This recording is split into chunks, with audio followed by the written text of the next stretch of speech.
more reflected on these slides, and maybe I'll add some few issues that are not highlighted in the slides, and also touch on the issue that some of my colleagues we have already presented, sort of raised during this meeting.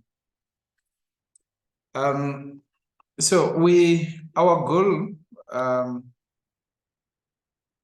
we set up to introduce fetal medicine service in Zimbabwe. I think that was end of 2018. That's when we set up this goal to say we wanted to introduce fetal medicine service in Zimbabwe after my training with Professor Nicolaides, and with his support, we said we wanted to go back. I wanted to go back home and set up the service with the support of the government, the university, and many of my colleagues, some of who are in this meeting. So this was the background that we had. There was no fetal medicine services, and there was minimum scanning of pregnant women, which was happening at the tertiary centers. And there was actually no training opportunities for people who wanted to just do obstetric ultrasound, because there was no dedicated obstetric ultrasound services.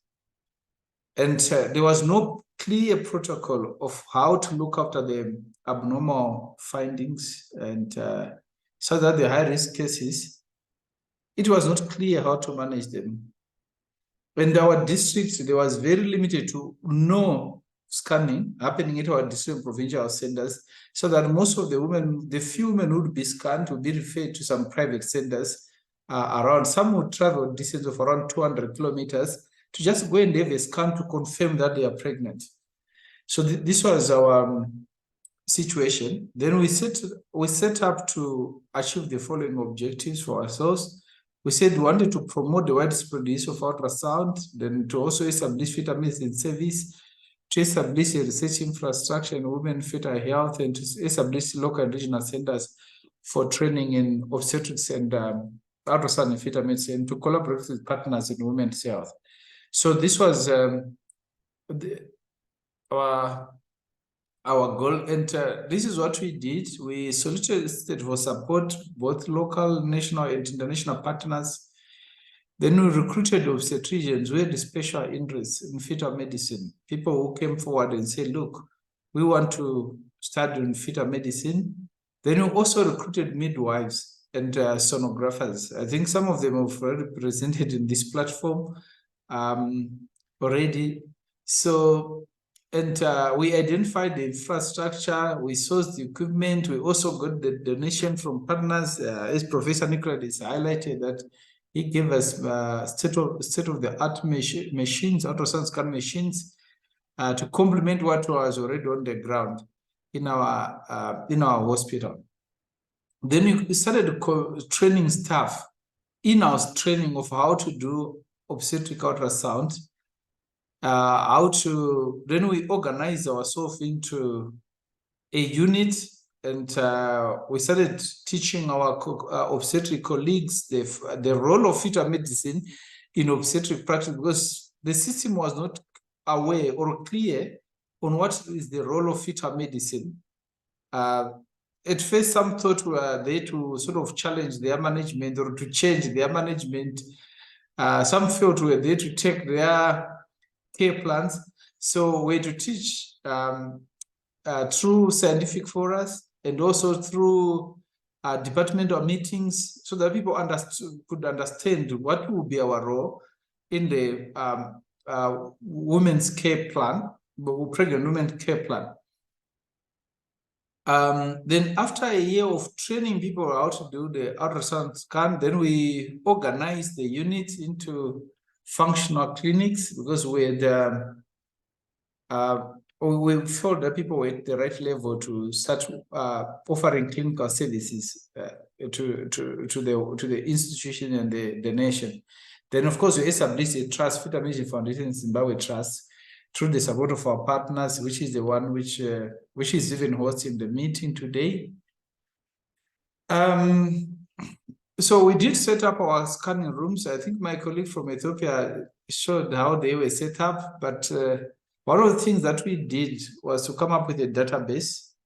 After inspiration from Professor Nicolaides, he advised me that, look, Because Australia and Viewpoint was beyond our reach from the price that we inquired. So he just advised me to say, go home and look for a young person who can design a system for you, as long as you have the terms of what you need. So this is exactly what we did. We looked for young people to come up with a software for our use in our units, for data capture, so that every patient we see is entered electronically, and we can produce the reports and also keep the record. So this is how we are set up in our units. Every unit has a computer, a machine, and of course couches, and we have this software installed. So one of the issues that I was aware of, even when I was coming back to my country to say we want to do this, I knew that I couldn't pin an obstetrician for 8 hours in our institution because of the low remuneration in our public institution. Our obstetricians double up both public and private practice. So for the unit to function, we needed resident sonographers, people who are always there to screen and to scan patients, and then to arrange the specialist clinics so that we could pin specialists to 1 or 2 days a week to run their specialized clinics.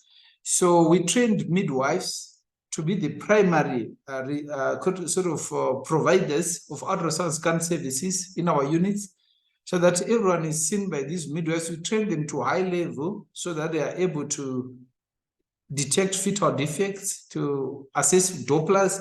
I think my colleague mentioned this, Professor Chauke, he mentioned the issue of training midwives. This is the first thing that we did. And this program, for the ones working in fetal medicine, we train them to a higher level so that they are able to do all the men of screening and arrange the clinics that we did set up. Then we also trained sonographers so that they can complement, and they are also running some specialist clinics. We also have students who are attached to our units as follows. And then we have fetal medicine specialists and also fetal medicine fellows who are now running clinics. Then we designed a rota and also protocols. We had to write protocols. Some of the protocols were adopted from the Fetal Medicine Foundation protocol. And then some of them we contextualized our situation so that everybody in the unit knows what to do when they are faced with a certain condition, so that the management of common conditions is very uniform. This allowed us to task share with the midwives. For example, most of our fetal growth restricted babies, they can be followed up by our midwives doing Dopplers. Then they know what to do according to the protocol. They say if there is now absent EDF, they may have to recommend delivery based on the protocol. So that's what we did, and we set up these specialist clinics, which myself and the team, we run these specialist clinics. And we also have the routine clinics, which is more like the training ground for most of the people who come to our units to learn how to scan, which are routinely run by midwives within the unit, where midwives scan all the patients who come in the unit, those with defects or those who have been referred with defects, they refer them straight to the specialist clinic. Then the model pregnancy clinics are run by specialists, but of late, because of the numbers, we've now, after the specialist has seen that this is a DCDA pregnancy, we've now task shifted the stable DCDA to the midwives to try and manage the burden. Because our clinics run from 8 to 5, actually from 7. I start my clinics at 7 a.m. So they run from 7 to 5 p.m. Our clinics, so there is always scanning happening there, but we do not have enough doctors to pin them there. So the midwives arrange the list, and the doctors go there for their specialist clinics already booked. And what have we achieved with our training? We have trained about 284. I think it's now more, because we are always training people in the unit who come from the peripheries. We've trained about 284 health workers, including midwives and doctors, in basic ultrasound scan. That is basic screening. They are able to do weight, assess growth, screen for major defects. And these are distributed through our hospital institutions, and the duration of the course is about 6 weeks. And we've also trained about 14 in advance scans. These are able. This include our midwives who routinely run these clinics. And for diagnostic, with our 4 specialists who are running them, and also we are doing some invasive, minimum invasive amniocentesis, amniodrainage, and fetal side. We're not doing IUI like our Ethiopian colleagues yet, but this is where we want to go. So one of the things that we tried to strengthen was the teaching. We introduced teaching so that we could disseminate the field of fetal medicine in our country and also in the region, and also in the continent. So it's one of our backbone, and we've been trying to introduce a fellowship into the university program. It's still work in progress. We hope to do this by next year, that we should be offering a local fellowship program for our doctors. So we are behind our colleagues from Ethiopia in that aspect there. And we try by all means to keep in touch with the other colleagues. We make it a routine to attend all the annual congresses, world congresses, also by fetal medicine, together with a representative of our team, so that we can continue to be updated with the latest developments in the field. So our case notes database has really helped us, and it has helped us to be able to audit our work and also to facilitate research in our unit. I think so far we've done more than 20 research. We've been supporting research for our student dissertations using our database. It is a first of its kind in our hospitals to have an electronic database, because most of the database in our institutions is paper, is manual, and it's very difficult to retrieve the notes or to even do a basic audit. Right. So in terms of the annual screening, what have we achieved? Our clinics, for the 14%, I've already told you that only 14% book before 14 weeks. And for this 14%, we offer them the combined test.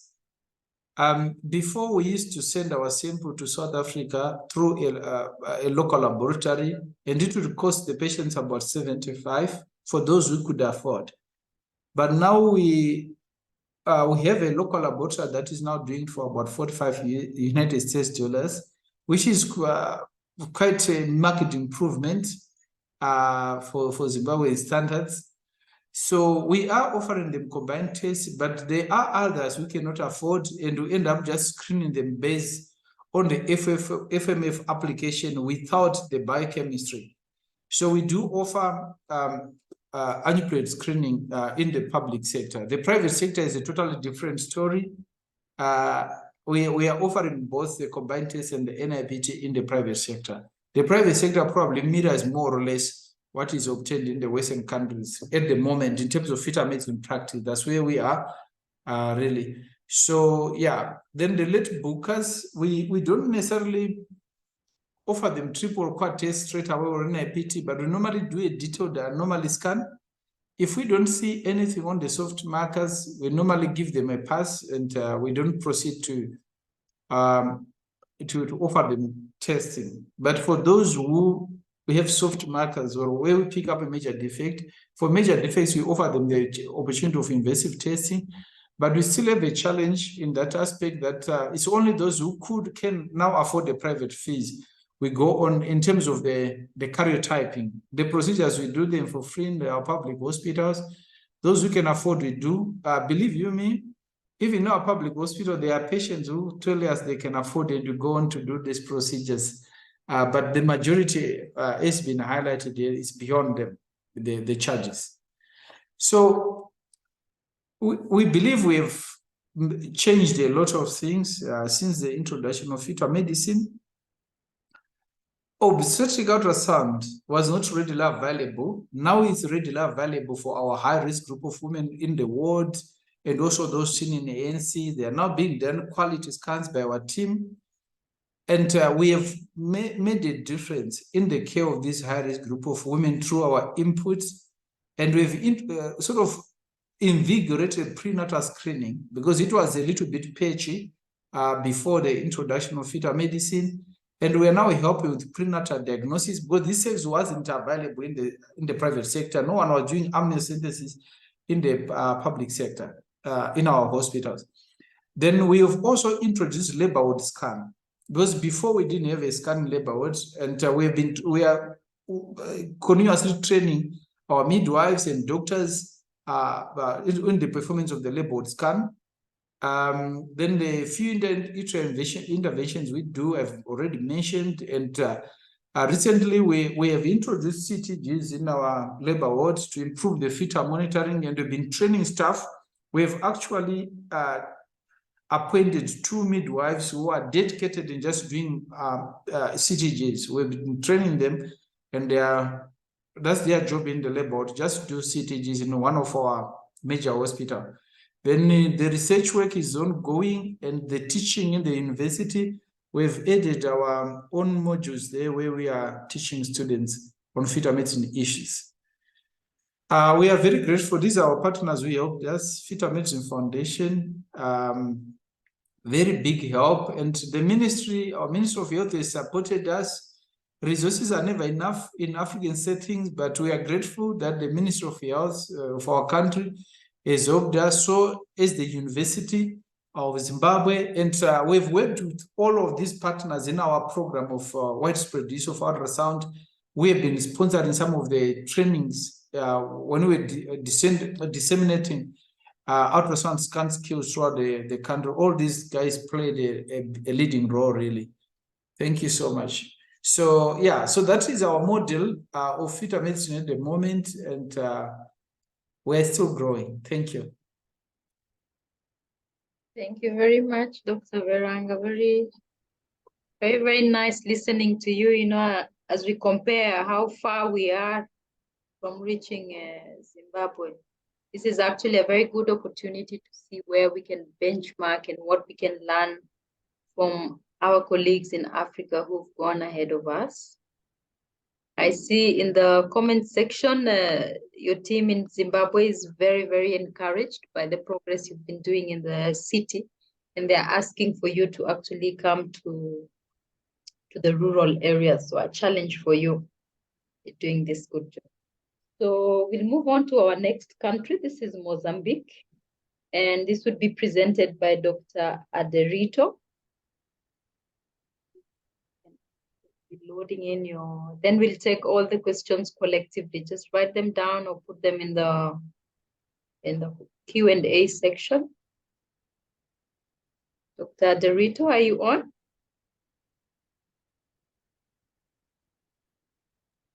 Yes. Okay, the floor is yours. Now, start to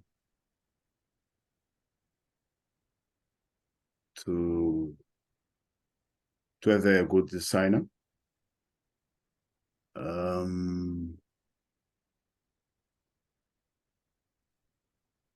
Okay.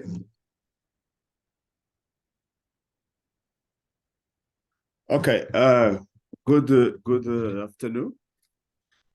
Yes. My name is Aderito Pereira. You are hearing me? Hello? Yes, we can hear you, but if you had a presentation, we are not able to see it. Yes. My name is Aderito Pereira. I'm a Mozambican obstetrician gynecologist with a postgraduate degree in fetal medicine, Brazil, by Dr. Fábio Peralta. Now I'm working in the Central Hospital. The biggest hospital in Mozambique is in Maputo, the capital of the country. In fact, now in Mozambique, we have 6 doctors trained in fetal medicines in Brazil at Cetrus by Prof. Peralta. 2 are in public health system, only 2 doctors working in public system. I'm working in Central Hospital of Maputo. Another colleagues work in the Central Hospital of Nampula. Is in the north of the countries. 2 colleagues are military doctors, are working in the military hospital, Central Military Hospital in Maputo. And another 2 colleagues working in the private system. At the moment, there are 4 colleagues in training by Dr. Peralta in Brazil that end the first first trimester of next year.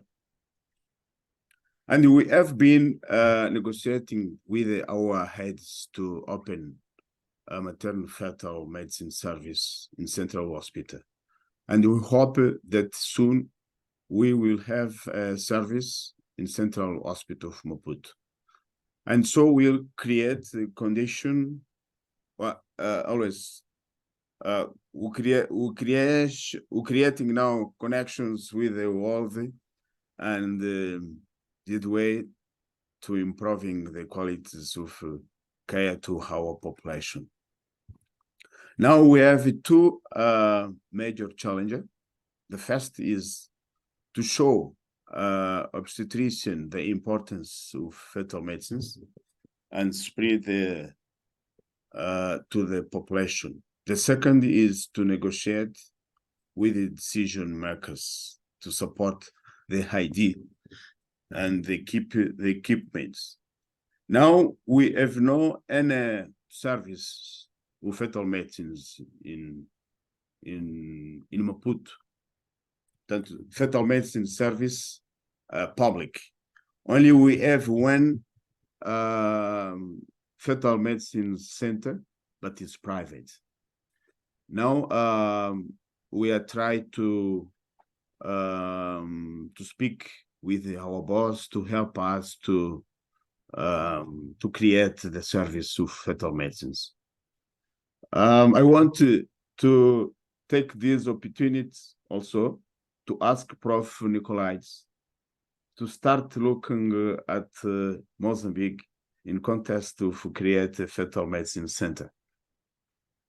Okay? Thank you for opportunities. Thank you very much, Dr. Aderito. Yes. I think we can also learn from the other centers in Africa that have gone ahead of us.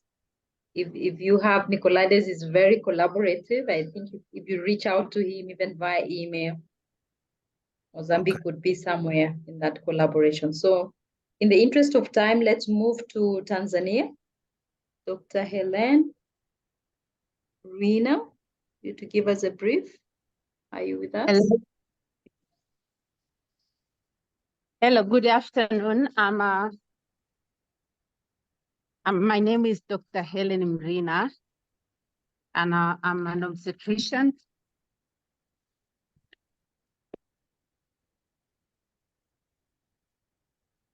Sorry.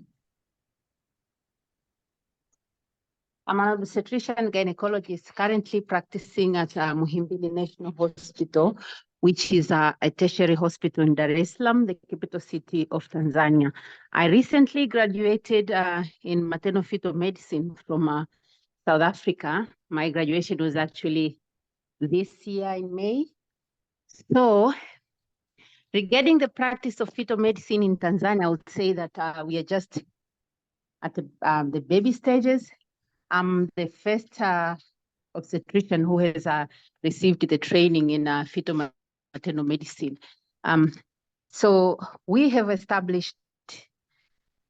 are in the process of establishing a fetal maternal unit in our setting, in our hospital, whereby we have 7 obstetricians who are willing to learn and practice maternal fetal medicine. So we do ultrasound, But most of the ultrasounds that we do are those who referred from the ultrasonographers after they have seen that there is something that they need us to do. And we have also trained, especially the same sonographers. They usually didn't do even a Doppler ultrasound. So we have tried to train them to do things like umbilical artery Dopplers and refer those with abnormalities in the with placental insufficiency. And we actually doing more maternal than fetal because as a normal low resource country, we only have 2 ultrasound machines, one in the labor ward and one that is doing all the work from the outpatient department. So we don't have a single ultrasound that is entirely dedicated to a fetal maternal unit. We are using the same one that is being used with others. And we have established a clinic for sickle cell clinic. I think this one, we did it as a fetal maternal unit because we see that these patients are having a poor prognosis compared to the others, and we are trying to see if we can have something that is big and we can get a lot of information and learn how to intervene in pregnancy with sickle cell anemia. And we have our strong points. For example, we are collaborating with the university, Muhimbili University College of Health and Allied Sciences to establish a fetal maternal medicine program, which will start in 2025. That's when we are planning to take the first students. And another strong point is that we have one of my colleagues who is also an obstetrician in obstetrics and gyne, who has been accepted to go to South Africa again next year to start training as a fetal maternal medicine so that we can be at least 2 and we can start the ball rolling. And our shortcomings are many, but mostly it's because of the resources, as I said. And we also have a problem with our referral system because we don't have enough people who are trained in looking for fetal anomalies. So most of the time that we get this, babies they'll come in the 3rd trimester with lethal anomalies, and you keep wondering what to do next. So one of the plans is also to train the obstetricians to be able to pick at least these anomalies when they go to the peripheral and refer them at least a little bit earlier than now. And this has already started, as most of the residents doing obstetrics and gynae do stay with the maternal fetal unit, and we take 2 days and we do our scanning and we let them know that this is what they should refer and this is what they can handle. And another shortcoming is that we don't have a lab that is doing chromosomal genetic diagnosis, I can say, because if you do your amnio or your CVS, then you have to take your sample to either South Africa and or India, which will usually take a long time and usually take a lot of money. Not a lot of women can afford that. As I'm working in the public sector, very few of them will agree to the prices. And we are trying to convince, especially those who think that they will seriously benefit from a diagnosis. I don't think I have much to say. I think I'm just learning a lot from the others. And I'm glad that we have Zimbabwe, which has advanced a lot, and we can actually create a partnership whereby we can all learn how to create our own fetal maternal units and save the women in Africa. Thank you. Thank you very much, Dr. Marina. Looks like the lab support is really cutting across already presented countries. So let's hear what South Africa has to say. Dr. Kalema. Good afternoon, everyone. Thank you very much for the opportunity to give you our overview in South Africa. As you know that in South Africa, we have 9 provinces and we have about 10 medical schools. And unfortunately, out of the 9 provinces, only 3 of the provinces have maternal fetal medicine training institutions, which are basically in Two of them are in Cape Town, which is University of Cape Town, and Stellenbosch, which is plus minus 50 kilometers away from Cape Town. Then we have my base hospital, which is University of Pretoria, Stipiko, and then we have the Witwatersrand University, and then UKZN in Durban. So at the moment, the biggest challenge that we have is accessibility, especially for those patients that come from rural areas, because majority of our subspecialists are confined to large towns like Pretoria, Johannesburg, Durban, and Cape Town. And in the public sector, that's basically where the average people get their maternal and fetal medicine services from, because private fetal medicine specialists are quite pricey this side. So it's only accessible to those that can actually afford it. The other challenge that we have is availability of intrauterine fetal surgery. It's very few, if at all. I stand corrected, maybe Prof. Nicola Prof. Nicola will also put in some comments there, but there's very few intrauterine fetal surgery institutions that we have access to. So honing in on the Stipiko unit, which is where I'm based, it's basically been functional for the past plus minus 20 years now, give or take. And it also has two other satellite hospitals, which is Kalafong Academic and Tembisa Academic as well. So in Stipiko, we have 3 subspecialists. And in Kalafong, there's 2 of them at the moment. And in Tembisa, there's only me. And between the 3 hospitals, we see plus minus 30 fetal cases per day.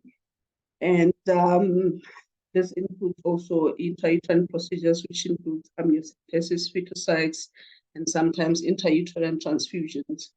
But unfortunately, we don't have access to serum screening in the public sector and NIPT in public hospitals.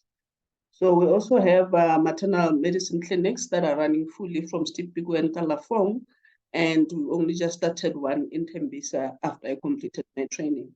So currently in the circuit, we have 9 fellows that are rotated between the 2 hospitals, the big 2 hospitals, which is Kalafong Hospital and Stipiko.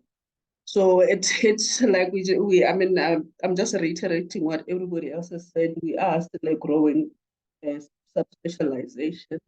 So hopefully with time, everything will fall into place. But the biggest challenge is accessibility for those people that actually need it, especially from the rural areas. Thank you very much for the opportunity.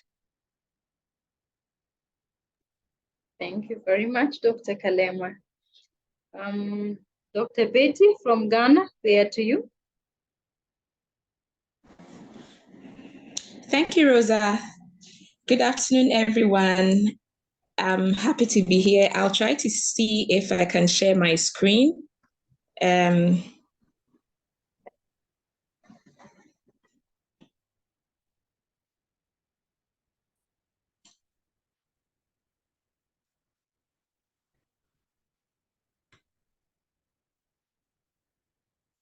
Okay, I'm just going to go like, it looks like that's going to be a challenge. Please, can you still hear me? Yes, we can. Good. So my name is Betty Ananifenin, and I work in one of the youngest teaching tertiary hospitals in Ghana, in Cape Coast. And I'm happy to join you here. I'm actually very excited to hear the progress in Ethiopia, Zimbabwe, South Africa. I already know how far they've gone. And I'm happy to share our story as a country. So in Ghana, the maternal fetal medicine idea actually came from 2 obstetricians who had the opportunity to visit the University of Michigan Fetal Medicine Center, and where they were trained by Professor Tim Johnson, and exposed to CTG and the management of high-risk pregnancies. So after that, when they returned, they got the opportunity to receive machines from Professor Tim Johnson's team. And that was when the first fetal assessment center was established in the leading tertiary hospital in Ghana. So subsequently, in 2017 to 2018, there was the need to start training. So we gathered insight from other established colleges that were already running the maternal fetal medicine program. And we also developed our curriculum to meet the Ghanaian need. So this curriculum was adopted by the Ghana College of Physicians and Surgeons. And in 2019, the college accepted its first fellows into the subspecialty training program. And I must say that this program was massively supported by Professor Tim Johnson and his team from Michigan. And later, a team from Canada, Nova Scotia also joined hands. So in the course of time, in 2021, 2 maternal fetal medicine specialists who had trained in South Africa arrived to join the team to train the fellows at the college, and also to organize the first ever MFM exam for the Ghana College of Physicians and Surgeons in September 2022. After that exam, the college welcomed its first subspecialist in MFM ever in Ghana. Subsequently, 10 other specialists or subspecialists have been trained, and we still have others in training yet to come out after their exam. So this is the nature of our fellowship program. All the subspecialty training programs organized by the Ghana College of Physicians and Surgeons are post-membership fellowship programs.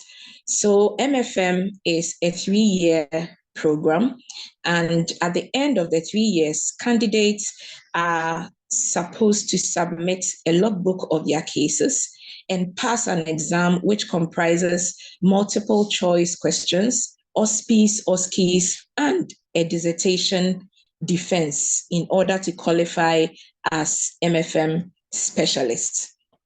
Currently, the country has 3 established fetal medicine or fetal assessment centers in 3 different teaching hospitals, and these are tertiary hospitals.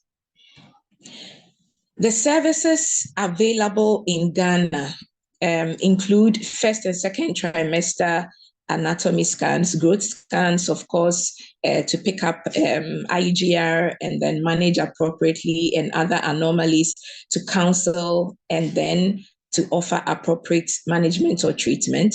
We also do preeclampsia screening, preterm labor screening, prevention and management. We offer prenatal screening, although it's not incorporated in the National Health Insurance Scheme. So it is not a free service in the public sector. Therefore, both public and private patients will have to pay for the tests out of pocket. Certain procedures also, such as amniocentesis, amniodrainage, CVS, cordocentesis, intrauterine transfusions, and feticides are also available in our centers.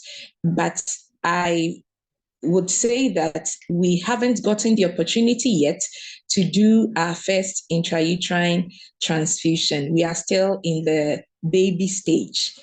Very soon, we will pick up on that side. Our centers also run high-risk pregnancy clinics on weekdays in our various hospitals. We also manage the high dependency units in our various hospitals for mothers who are critically ill but do not meet the requirements to be admitted at the ICU. Currently, our main challenge is the high cost of the prenatal tests. which is a huge discouragement to most of our patients because they really cannot afford. And this is also, I see it as a deficiency in our practice because sometimes we are not able to get to the bottom of the problems we identify. Yes, still, we try to encourage them. And it looks like we need more education on that for the general population. The other challenge will be the logistics, which obviously I'm sure all other centers are experiencing in terms of ultrasound machines to be used. I mean, high-end ultrasound machines to be used for the HDUs to be fully equipped to function as it's supposed to. And then the other resources, we still don't have the fetoscopic surgery. So even if you diagnose conditions like TTTS, you would either refer if the patient has money to go outside to do it, or we do our small bits. Most of the time, we are unable to have good success. So going forward, we hope to intensify education to our citizens on the role and activities of maternal fetal medicine specialists. We also hope to come together, form a group, develop guidelines for our practice, especially ultrasonography and the conduct of fetal procedures to fit the legal framework of Ghana. Also, we hope to encourage all our members to seek additional competence-based accreditation from standardized bodies such as the Fetal Medicine Foundation UK to ensure uniformity in our practice. And lastly, we hope to collaborate with other established fetal medicine units in and outside Africa for clinical experience and research. And I am so glad that Ethiopia and Zimbabwe, Mozambique, all these centers are doing great, and we'll be very happy to join hands with them to raise the flag in Africa high. So that is our little story from Ghana. Thank you very much for the opportunity. Thank you very much, Dr. Betty, for that update. Maybe we should start looking at our neighbors and seeing who's closer to us, who's doing what procedure. Exactly. So yes, because I know Dr. Femi at some point posted something in our common WhatsApp group in Nigeria about what they're doing. Maybe we can be sending our patients there. Yeah, I will likely still respond in my comments to some of the very interesting presentations that I've been. Okay, we'll respond to that during the discussion session. So I'll just take 2 minutes. I take you through what is happening in Kenya. I recently qualified as an MFM back in April this year, but we are still lacking, just like the other countries are talking about. We have about 53 million people in Kenya. 60% are the youth, and these are the reproductive people, and the male to female ratio is about 1.1 to 1. So you can imagine how many women we need to, service a percent of that who would be high risk pregnancies. So fetal medicine started in our country in 2013 when we had first qualified doctor who was practicing in a private setup. So this means that most of the public patients who form the bulk would not really be able to access him. And then 5 years later, we had the second batch, 2 other fetal medicine who are locally trained within the country who qualified. And these were in not in the city center, but somewhere a little bit far, 6 hours away from Nairobi. And we're building capacity. So this was the first, they graduated from the first school that is offering this MFM course, and it's the only school that is being supported by the University of Toronto. And then in 2021, 2 more qualified. And 2022, we had 1 from the same institution. And then this year we've had 6, myself and my colleague locally, and 4 others from University of Barcelona with this program, but is being run by Dr. Figueres. So we still have more in training, and we hope we'll keep building capacity, and we have a lot of interested parties. So we are hoping to get there. Right now, where we are still forming our society and learning quite a bit from what is happening in the south of Africa. Hopefully we can pick some of the lessons we've learned from there. We have our weekly meetings and discuss cases in the different hospitals where we are stationed and give each other input real time every time you come across difficult cases. In terms of fetal therapy, we are also, like many other countries, still coming up, doing IUTs and amnio reductions. So we haven't really moved, to doing things like the spinal bifida correction. We are hoping to build capacity. Our colleagues in pediatric surgery, who we thought we could drop them in a multidisciplinary aspect, are not yet very enthusiastic about this. So maybe towards that step, we may move a little bit slowly. But as you can see in Africa, fetal medicine is actually gathering momentum. So same like other countries, lab support is a big, big problem. I borrow from what one of our politicians was saying, that poverty is a disease on its own. This kind of disease that can only be sorted out through proper leadership and governance. And I can see this cutting across most of the countries that are talking about lab support issues and clients presenting late. So for geneticists, sometimes we ask them, to take a wild guess, very close to diagnosis where you cannot get lab support. So we have a pediatric geneticist and an adult geneticist in the country who support us in this exercise. So that's it for Nairobi and Kenya. So I think we can quickly move to the discussion session. Demi, I think you had a question. You can take it from there as I look at what other people have posted.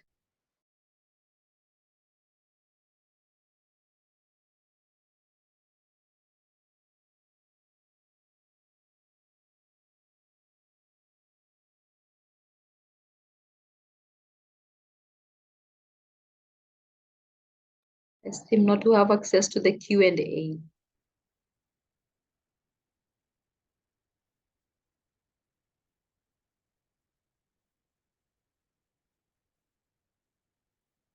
While Femi is unmuting, maybe I can ask a question. Yeah. Okay. Am I audible? Yes. Go ahead. Hello. Hello, we can hear you, Femi. Yes. Thank you so much. Well, yes. Thank you so much for this opportunity. Let me first apologize for not bringing in anything from Nigeria, but I think I might be allowed to just chip in 1 or 2 things. Being the largest Black country in the whole world, right? And with some modest inroad into fetal medicine. So we can't but be listened to. That's on a lighter note anyway. On a lighter note. Yeah. I think fetal medicine in Nigeria really has grown, tremendously, especially in the last 3 or 4 years. The growth has been very slow since inception. And I must really tell you that the first attempt at doing something in this society was about late 90s when Charles Rodek came all the way from London, and he came to Lagos to train 2 individuals how to be able to do chronovolus sampling for monogenic disorders. And since then, we have been trying to do 1 or 2 things. I joined those 2 individuals at that time after Rodek left.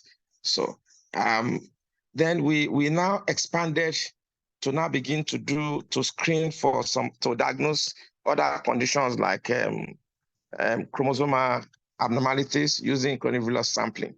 Of course, in the teaching hospital, there was a guy from Germany that was so much interested in amniocentesis and some other things, for fetal diagnosis of infection, congenital infection, and all the rest. So it was at that stage, 90s and early 20s, it was so rudimentary, scattered here and there. In about 2004, 2006, thereabout, out of plenty of being in England, I attended the first meeting of Fetal Medicine Foundation in Southampton. And since then, there has been no going back. I was invited to join the unit in King's College at intervals, and I must really appreciate the cooperation and the assistance of Nicoledis in giving me that free access, And I joined the Fetal Medicine Foundation itself, and we started the online training. Now, in Nigeria today, there are two routes, public and private. The public has been extremely slow. And that is why we have to move fetal medicine development to private. And as of today, we have about 2 centers that conduct invasive diagnostic procedures.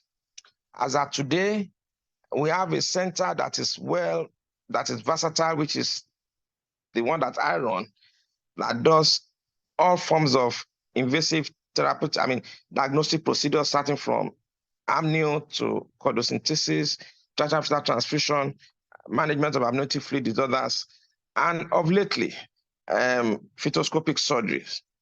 Right. But in the private, with respect to training and manpower development, we have organized seminars, training workshops to train people how to do Down syndrome screening using the scan, NT scan, and several Doppler, velocimetry, management of IUG, and all the rest. And these trainings were actually done both mainly by private. We have a center in Benin, in Nigeria, where every year there is a scan training done, and it has been going on consistently. And it's a center that I'm very proud of as a person. It has trained a lot of people able to do Doppler and anomaly scan very well to a very high standard. Of course, we do the same in the labs of Obajo University in Shagamu, where I work in public institution. But lately, we formed an association. It is called Association of Fetal-Maternal Medicine Specialists in Nigeria. And that has been the vanguard of advancing the cause of fetal-maternal medicine training. A lot of the members there, I'm sure, will be glad to be a member of the African network, But the last thing to quickly say is that I chaired the committee that drafted the training curriculum for West African Postgraduate Medical College that be used for post-graduation training. And it has not really taken off properly, like the Ghanaian curriculum. But I guess it will do that powerfully in the next couple of months. But we have also designed training protocol for another teaching hospital where I am, at my center. And Professor Nicoledis has kindly agreed to assist us in developing training as I've designed it. I've showed him some of these things when I was in the UK in April. And I'm sure he will keep to his promise, in assisting us to develop that curriculum and make sure people are properly trained to that level. And that's where we are now. In Nigeria today, we can do from screening completely to fetal surgery. The fetal surgery we can do now will be TTTS, amniotic band sequence, shunt placement, and well, not more than that, as it were today. And honestly, about a week ago, I got a referral from Ghana of a man with TRAP, which we are discussing now. So which we hope in the next couple of days or weeks, we should be able to do fetoscopic cord occlusion. What are the opportunities that we can expose? We want to develop a center that can be training hub for African specialists. And so therefore, if there is a case, it's important for the managers of those cases to actually travel down and participate in management of such a case when it has to do with fetal surgery or any kind of intervention of that matter. We will discuss it so that people can always learn. And we can pull cases like Zimbabwe have done in some instances and say, people come in, let's take the theoretical aspect of it, and you come to see the practical, the clinical aspect of it. And that will save us a lot of cost. And also expose us to the clinical skill that we desire, which might not readily available in the European world because of the constraints. we are still advantaged. You can still assess such things. I think that is where I'm going to stop now. I want to encourage every other colleagues that let's gather these cases, send them, and also come with them to be able to learn with them. And with that, in the next 1 to 2 years, many centers, regions will also be able to come up with centers that can do these things very well. Thank you so much for the opportunity. Thank you very much, Femi. I think I'm not seeing any questions in the Q&A and also in the chat. So maybe I can ask Veranga about how because it looks like the fetal unit you've described is very, very elaborate. How did you transition smoothly from the general OB kind of a situation to just having a fetal unit? Because that transition sometimes can be a bit difficult and people resisting change. And having a clinic running separately from the ward and having your procedures. And then secondly, how do you mitigate the cost, even if NIPT is being done privately only? Most insurances don't cover for this. I don't know if it's the same in your country. How do you go around this? Do patients still pay out of pocket?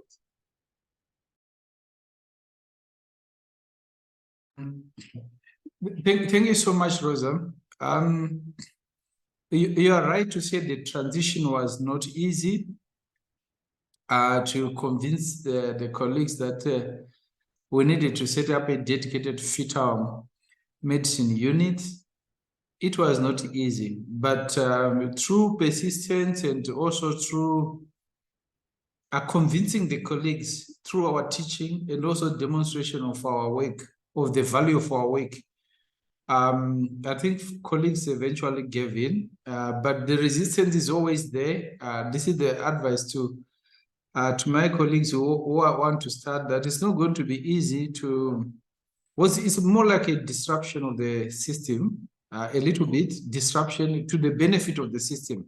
But whenever disruptions are happening, nobody understands that it will benefit. People will be comfortable with the status quo. So it was not easy, but we had enough support, especially government support.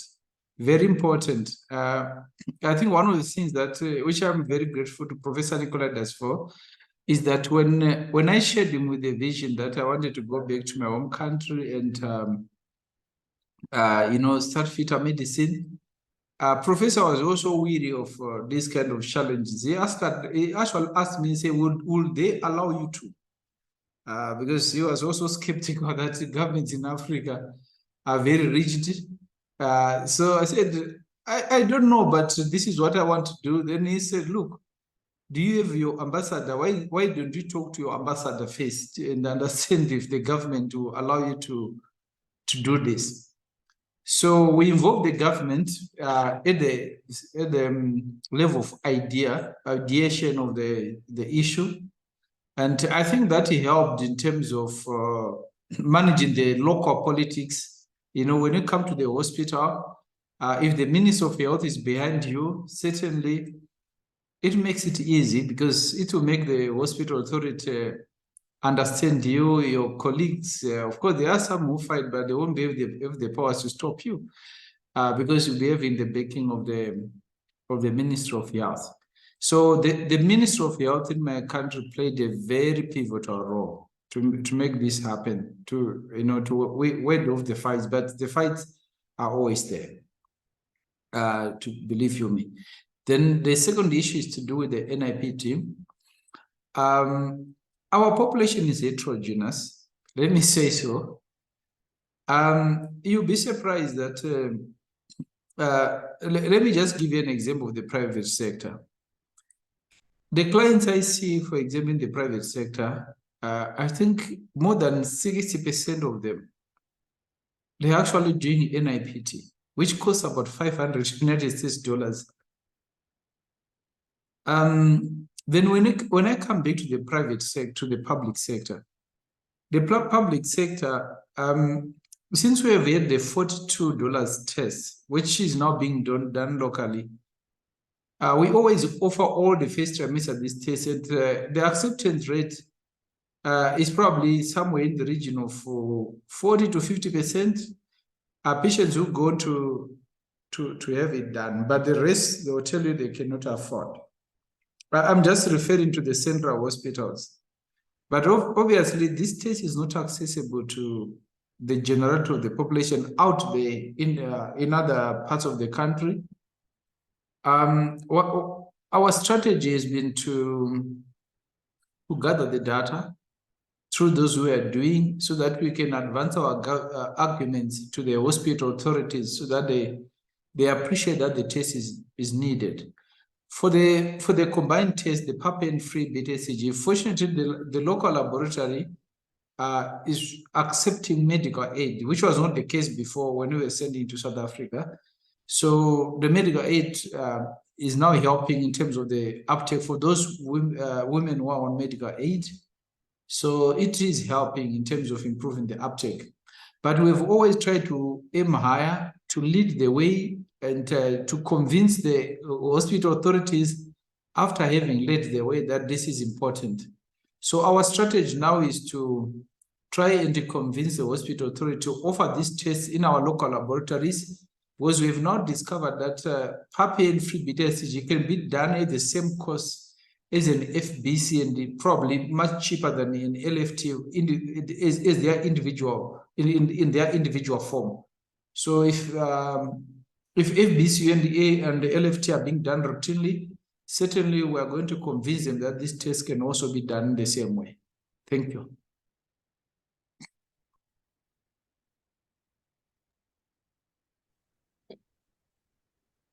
Thank you very much, Veranga. We have a question in the chat box.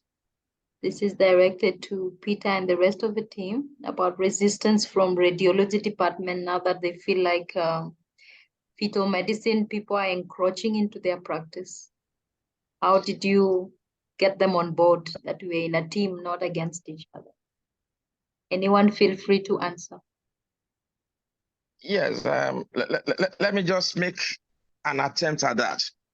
The issue of resistance is a big issue in Africa, very big one, and it comes from different angles.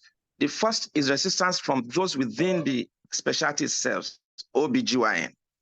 And in this instance, that comes from mainly the senior ones, who would just not want to accept that there's anything different from routine obstetrics.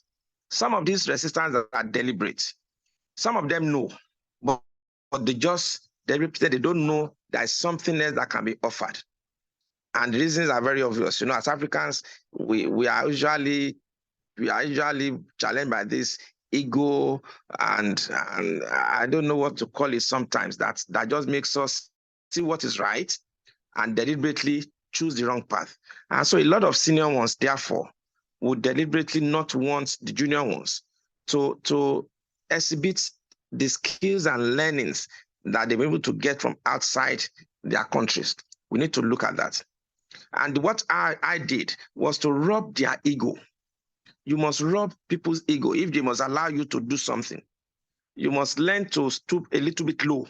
Otherwise, they will never allow you to do something different. And whenever you do this, and you're able to showcase some few things you know, grudgingly, they begin to accept. So in Nigeria, therefore, the resistance was so huge. But after a while, they begin to see reason why it seems this guy is doing something. Even though they don't want to publicly admit it. And I'm sure that will happen in every other clients. So let us painstakingly engage our colleagues in our profession to make sure they accept what we are doing in a way that we will still reassure them that nobody is coming to take anybody's position or to show that you know this or that.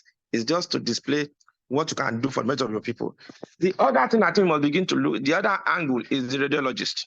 And what I did was every training program that I organize, I bring radiologists into it.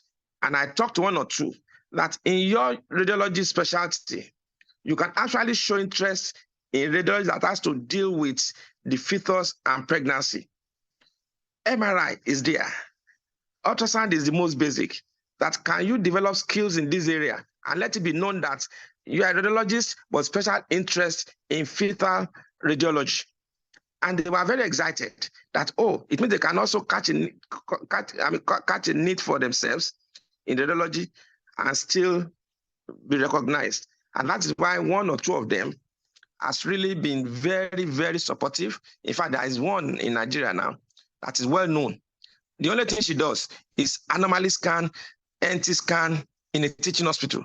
And she has grown that department so well. In fact, they now gave her a unit, a radiology unit in the department of ONG.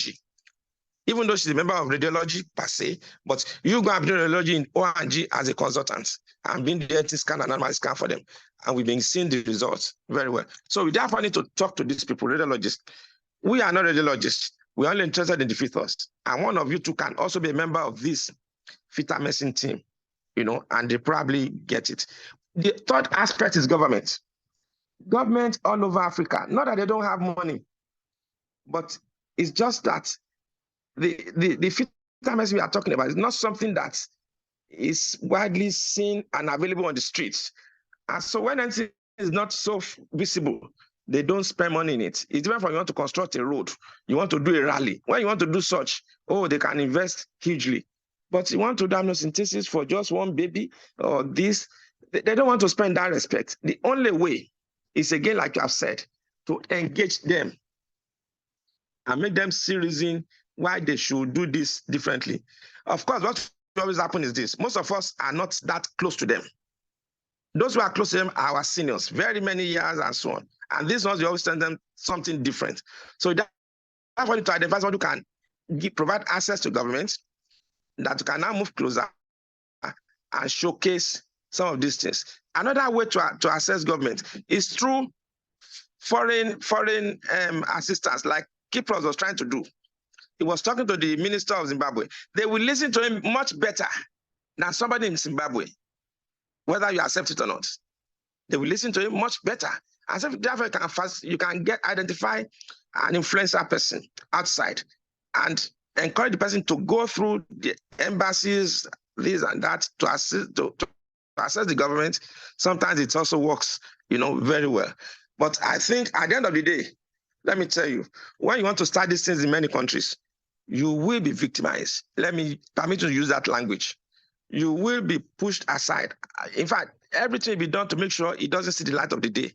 So the first thing therefore we need to do as a group is develop our skill. Let members be able to do something different.